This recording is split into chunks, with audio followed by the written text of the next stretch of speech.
Well, hello everyone, it's Rita Nurmaliza and welcome back to Cerita.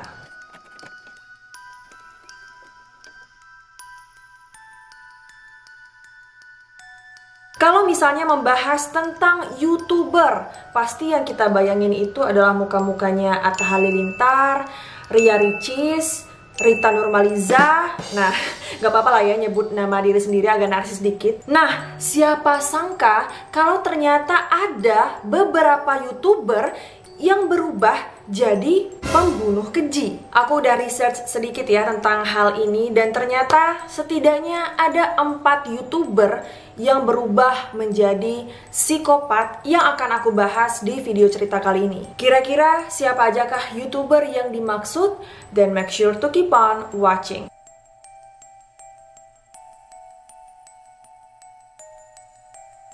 Selanjutnya, Jared Lee Loughner, korban halusinasi. Sosok YouTubers lainnya yang dikenal sebagai seorang pembunuh adalah Jared Lee Loughner. Dia adalah seorang pemuda yang awalnya dikenal sebagai pemuda kalem yang gak pernah terlibat kekerasan. Bahkan dia ini begitu disukai teman-temannya. Namun ketika dirinya mulai menginjak umur 18 tahun, sikapnya mulai berubah. Banyak teman-teman terdekat yang mengenalnya mengatakan bahwa sikap Troy ini berubah 180 derajat. Perubahan kepribadiannya itu mulai membuatnya bermasalah di sekolah, sampai akhirnya dia dikeluarkan dari sekolahnya pada tahun 2010. Tentu saja, setelah dia ini didepak dari sekolahnya, kelakuannya ini makin menjadi-jadi, teman-teman. Dia kemudian mulai membeli senjata api dan mengungkapkan bahwa dirinya adalah seorang yang anti pemerintah. Dia juga dikenal sangat membenci Gabby Giffords,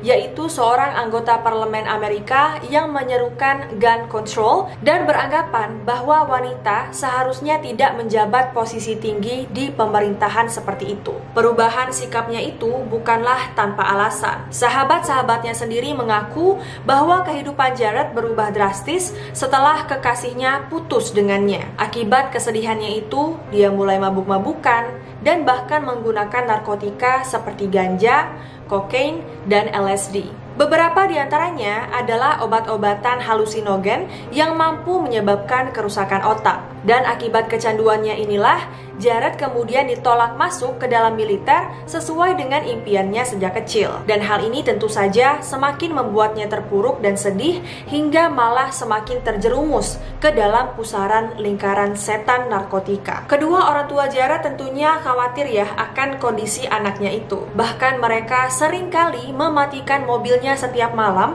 agar Jared ini tidak bisa menggunakannya untuk pergi keluar. Ayahnya juga menyita semua senjata api miliknya dan keluarganya pun meminta agar Jared mau untuk mencari bantuan dari psikolog untuk membuatnya waras kembali. Akan tetapi, Jared ini sudah sangat terobsesi dengan semua halusinasinya. Jared kemudian masuk ke universitas ya dengan harapan bahwa dia bisa menjalani kehidupan normal. Namun nyatanya selama kuliah di sana, dia ini udah 5 kali berurusan dengan polisi karena kelakuannya yang aneh. Dia mulai mengancam orang-orang di sekitarnya. Bahkan polisi juga menemukan channel YouTube-nya di mana di kontennya itu adalah ancaman terhadap anggota Senat yang dia benci tadi, teman-teman, yaitu Gabby Giffords. Kala itu teman-temannya memang curiga ya kalau Jared ini sudah tidak stabil kondisi mentalnya dan juga dia ini terpengaruh dengan berbagai teori konspirasi yang didengarnya, termasuk gerakan-gerakan anti pemerintah. Dia juga mempercayai teori konspirasi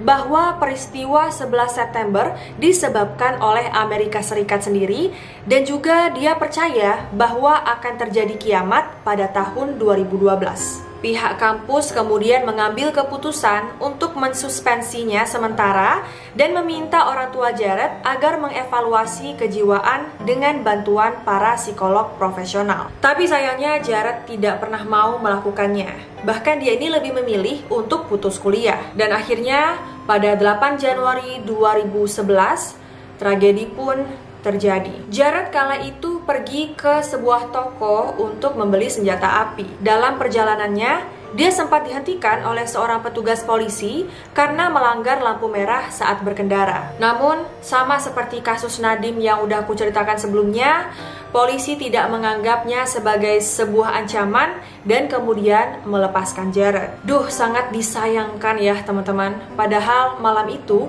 Jared ini sedang pergi ke rumah Gabby Giffords untuk membunuh anggota dewan yang sangat dia benci itu. Pada pukul 10 pagi, dia berhasil melancarkan aksinya dengan menembaki sang anggota dewan yang kala itu sedang mengadakan rapat. Gak cuma itu, dia juga melukai beberapa orang yang ada di lokasi tersebut. Singkat cerita, dengan aksinya itu, dia ini berhasil membunuh 6 orang dan membuat 13 orang terluka. Yang cukup menyedihkan, ternyata masih ada ya setitik rasa kemanusiawian Jared sebelum dia melakukan aksi pembantaian itu. Jadi sebelum aksi pembantaian itu, dia ini sempat mengirimkan voicemail kepada sahabatnya dan mengatakan, "Hey Bung, ini aku Jared.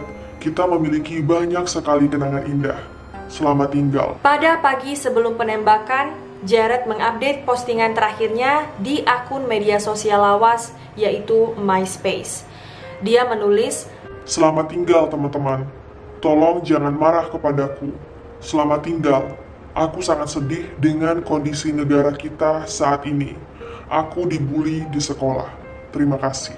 Jared kemudian ditangkap oleh polisi pada 26 Juni 2011 dan akhirnya dijatuhi hukuman seumur hidup. Akan tetapi, mengingat kondisi kejiwaannya yang sangatlah parah, maka dia tidak dijebloskan ke dalam penjara, melainkan menghabiskan sisa hidupnya di dalam rumah sakit jiwa. Setelah penangkapan Jared, akun YouTube-nya pun menjadi terkenal. Akun tersebut berisi manifesto politik dan juga ancamannya bahwa dia akan melakukan penembakan massal. Namun sayang, akun tersebut barulah viral setelah dia berhasil melancarkan aksinya itu. Kalau nggak salah sih, channel YouTube-nya masih bisa kalian lihat ya di YouTube. Tapi aku nggak tahu juga sih, mungkin kalian bisa cek sendiri aja.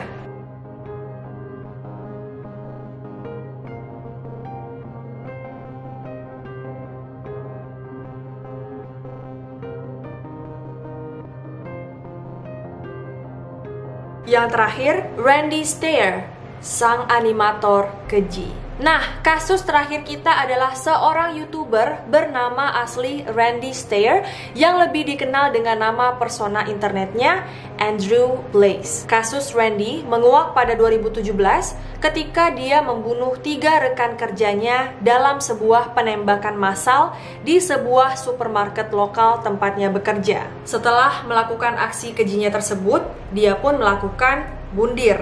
Aksi penembakan yang dia lakukan kemudian menjadi viral dan channel YouTube-nya pun langsung terkenal. Di akun YouTube-nya tersebut, dia dikenal sebagai seorang animator di mana dia memparodikan tokoh dari serial kartun Nickelodeon berjudul Danny Phantom. Nah, bukannya dibuat lebih lucu seperti layaknya parodi-parodi yang lain, dia justru membuat cerita tersebut menjadi lebih kelam. Randy sangat terobsesi ya dengan salah satu tokoh yang bernama Amber dan membuat karakter baru di mana Amber membuat sebuah band bernama Amber Ghost Squad atau EGS. Di dalam salah satu channel YouTube-nya yang bernama Pioneers Production, dia mengupload 5 video yang berisi parodinya tersebut, teman-teman.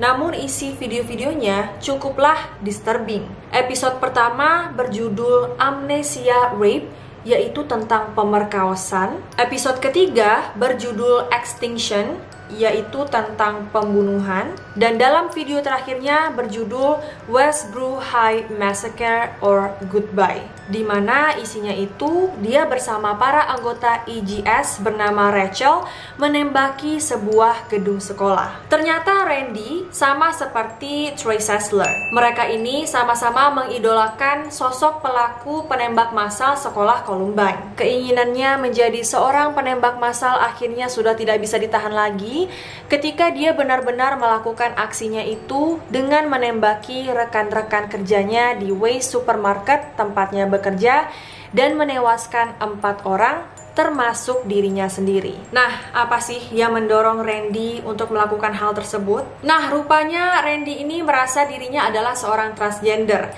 Dia merasa dia itu adalah seorang perempuan tapi terjebak dalam tubuh laki-laki. Hal ini tentu saja membuatnya seringkali dibully ya, karena dia suka mencoba pakaian-pakaian perempuan. Nah, akibatnya Randy seringkali memikirkan untuk bundir saja. Bahkan ada yang bilang kalau aksi penembakan yang dilakukan oleh Randy ini adalah tujuannya untuk balas dendam ke ayahnya sendiri, supaya ayahnya ini menderita karena dicap sebagai seorang ayah yang buruk atau seorang ayah dari pelaku penembak massal. Hal ini tentu aja sangat disayangkan ya, karena kemampuan animasi Andrew dan juga kepribadiannya sebagai seorang YouTuber bisa saja dimanfaatkannya secara positif. Tapi sayang, kondisi kejiwaan serta mental yang tidak sehat membuat dia akhirnya melakukan aksi yang terbilang sadis ini. Kejahatan para YouTubers ini tentu saja bisa dicegah ya, kalau kita memperhatikan kesehatan mental dan juga kondisi kejiwaan seseorang. Sekarang ini bukanlah zamannya lagi bahwa kesehatan mental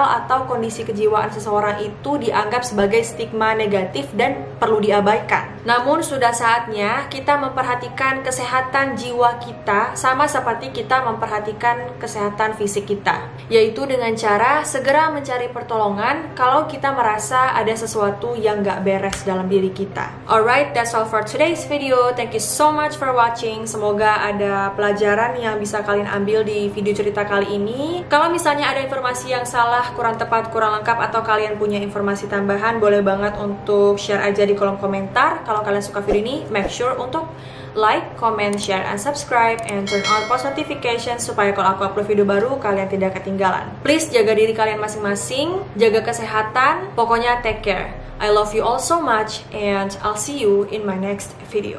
Bye guys. Meanwhile, Percaya kalau perubahan kepribadiannya itu mulai membuat didepak dari sekolahnya, keluar bahkan ada yang bilang kalau sekarang ini bukanlah zamannya lagi